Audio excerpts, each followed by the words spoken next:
Garder à tout prix le triple A, une note de premier de la classe.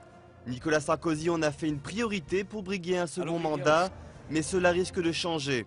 La faute à l'agence de notation Standard & Poor's. Elle menace de retirer à la France et à la zone euro ce précieux sésame attribué aux bons élèves qui leur permet d'emprunter de l'argent à de faibles taux d'intérêt.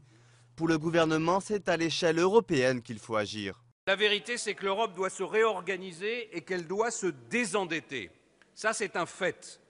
Ce que nous dit cette agence, c'est que pour les investisseurs, la zone euro et l'Europe ont besoin d'un cadre politique rigoureux, structuré, efficace, capable sur le moyen et sur le long terme de tenir ses engagements. L'opposition voit dans cette menace un constat de l'échec de la politique de Nicolas Sarkozy et veut croire que la France ne perdra pas son triple A. Je ne souhaite pas qu'il y ait une dégradation de la note de la France, à la fois pour les Français, parce que ça voudrait dire que nous serions obligés, les uns et les autres, d'emprunter, l'État d'abord, à des taux plus élevés. Je ne le souhaite pas non plus parce que je pense à l'après 2012. Outre la France, 14 autres pays européens ont été rappelés à l'ordre, dont l'Allemagne, l'éternelle première de la classe.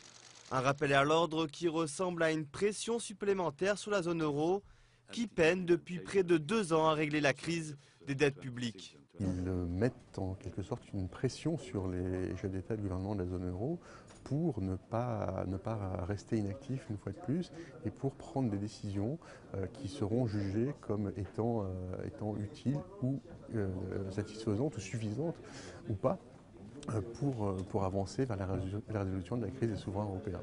Le sommet européen de la fin de la semaine sera déterminant. L'agence de notation américaine a déjà prévenu que les sanctions pourraient être levées. Tout dépendra de la capacité des dirigeants à ramener la confiance.